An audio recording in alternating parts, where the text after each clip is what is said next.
The journey begins not with water, but with rock. Imagine a landscape so desolate and jagged that it looks like the surface of a distant, cooling planet. This is the Reykjanes Peninsula in Iceland, a place where the North American and Eurasian tectonic plates are literally tearing the Earth apart. Here, the ground is a twisted mosaic of black basalt and neon green moss. But as you navigate this lunar wasteland, a strange sight emerges on the horizon. Thick, white plumes of steam billowing into the Arctic sky. As you draw closer, the darkness of the lava gives way to an impossible color. It is a milky, opaque blue that seems to glow from within, even under the heavy gray clouds of a northern winter. This is the Blue Lagoon. It is not a natural lake, nor is it a standard swimming pool. It is a phenomenon born from the marriage of industrial necessity and the raw, unbridled power of the Earth's core. To the first-time visitor, it looks like a mirage, a warm, ethereal sanctuary carved out of a frozen volcanic desert.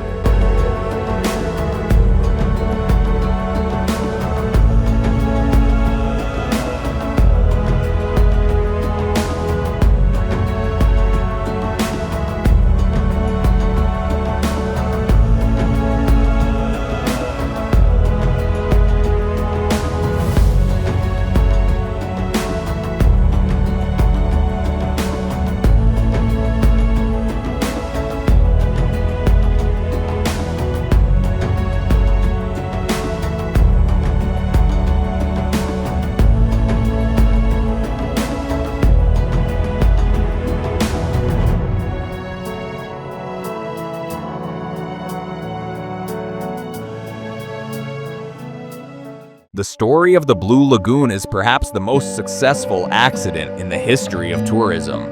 In the 1970s, the Svartsengi geothermal power plant was built to harness the boiling water beneath the lava fields to provide heat for local homes. The process was simple. Pull up superheated water from 2,000 meters below the surface, use its heat to warm fresh water, and then release the used brine back into the lava field. Engineers expected the water to simply seep back through the porous volcanic rock and return to the Earth. They were wrong. The water was so rich in silica that as it cooled, the mineral began to precipitate, forming a thick, white mud that sealed the cracks in the lava. A pool began to form in the shadow of the power plant's silver chimneys. At first, it was considered an industrial eyesore, a puddle of runoff. But in 1981, a local man named Valur Margerson, suffering from psoriasis, decided to take a gamble. He asked for permission to bathe in the warm, milky water. Despite the skepticism of doctors and the strangeness of the location, his skin condition improved miraculously. Word spread. What was once a byproduct of electricity became a site of pilgrimage. By 1987, the first rudimentary bathhouse was built, and a global icon was born.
What makes this water blue?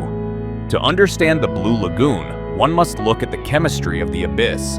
The water is a unique cocktail, 2/3 salt water and 1/3 fresh water, heated to a constant, soul-warming 37 to 39 degrees Celsius, 98 to 102 degrees Fahrenheit. But the true magic lies in three active ingredients: silica, algae, and minerals. Silica is the most prominent. When the sun hits the silica molecule suspended in the water, it refracts the light, creating that signature milky blue hue. In any other light, or up close in a cup, the water is actually white. Then there is the Blue Lagoon algae, a unique species of microflora that thrives nowhere else on Earth. It has evolved to survive in this mineral-rich environment and is responsible for the water's regenerative properties. Finally, the mineral salts, mostly sodium and magnesium, work to exfoliate and soothe. The water is self-renewing. Every 48 hours, the entire volume of the lagoon is completely cycled through the power plant and back into the pool, ensuring that the sanctuary remains as clean as it is restorative. It is a living, breathing chemical laboratory where the earth provides the medicine.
In the late 1990s and early 2000s, the Blue Lagoon underwent a transformation.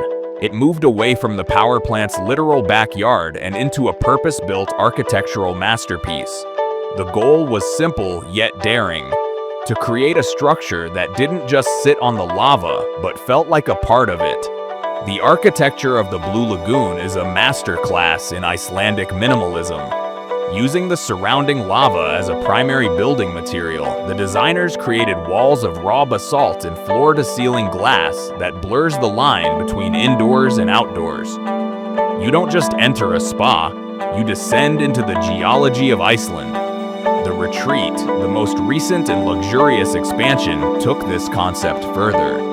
Here, the suites are built directly into the 800-year-old lava flow. The corridors are narrow and dimly lit, mimicking the experience of walking through a canyon, before opening up into vast, light-filled spaces that overlook the turquoise water. It is a sanctuary of silence, where the only sound is the soft hiss of steam and the occasional call of a raven.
To visit the Blue Lagoon is to participate in a ritual.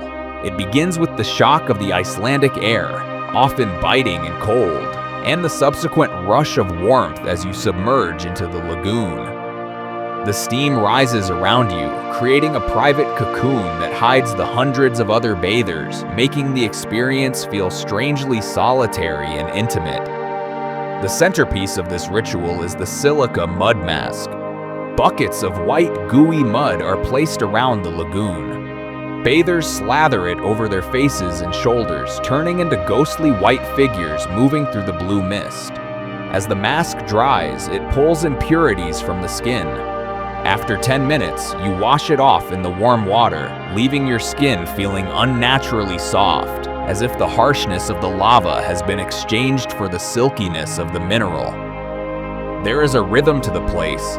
People drift to the swim-up bar for a green smoothie or a glass of wine, then move to the man-made waterfall for a shoulder massage from the crashing water, or retreat to the sauna carved into the rock.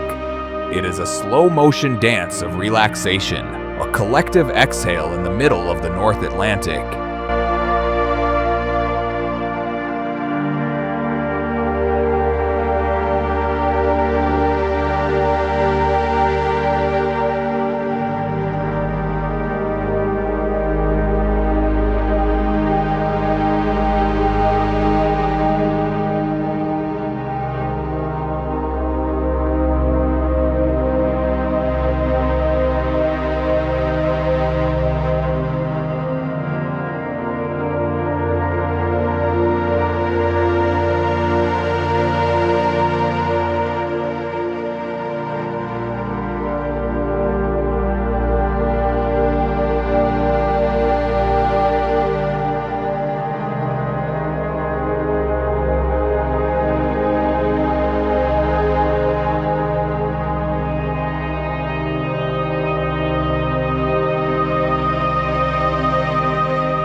Despite its serenity, the Blue Lagoon is a reminder that Iceland is a land of constant change. In recent years, the Reykjanes Peninsula has reawakened. After 8 centuries of slumber, volcanic eruptions have returned to the area. The ground has shifted and fountains of orange lava have lit up the night sky just a few kilometers from the lagoon. This is the tension of the Blue Lagoon. It is a place of peace, built on a foundation of fire. The facility has had to evacuate multiple times as magma moved beneath the surface, and massive earthen walls have been constructed to protect the site from potential lava flows. Yet, this proximity to destruction is exactly what gives the water its life. Without the magma chambers heating the rocks below, there would be no steam, no hot water, and no Blue Lagoon. To bathe here is to acknowledge the thinness of the Earth's crust. It is a place that teaches resilience, the ability to find beauty and healing even in the shadow of a volcano.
Today, the Blue Lagoon is more than a spa. It is a center for biotechnology and sustainability. In the nearby Research and Development Center, scientists work to harness the anti-aging properties of the lagoon's algae and silica for skincare. They're looking at how these extremophiles, organisms that live in extreme conditions, can help solve human health problems. The entire operation remains a model of a circular economy. The power plant provides the water provides the wellness, and the minerals provide the products. Nothing is wasted. Even the heat from the water is used to grow microalgae in high-tech photobioreactors. As the world moves toward a more conscious way of living, the Blue Lagoon stands as a beacon. It proves that industry and nature do not have to be enemies. A power plant can be the source of a world-class sanctuary. A mistake in engineering can become a gift to humanity.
As the sun sets over the Reykjanes Peninsula, casting long purple shadows over the moss and turning the steam into golden clouds, the Blue Lagoon takes on its final, most beautiful form.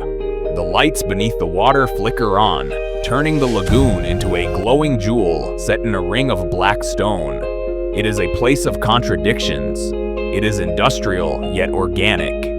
It is freezing cold and boiling hot.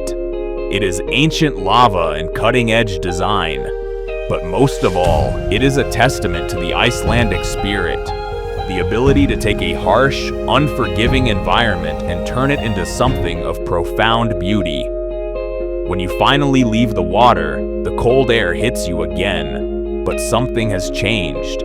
Your skin is glowing, your heart rate has slowed, and for a moment, the chaos of the modern world feels very far away. You have bathed in the heart of the earth, and in doing so, you have found a piece of its ancient blue peace.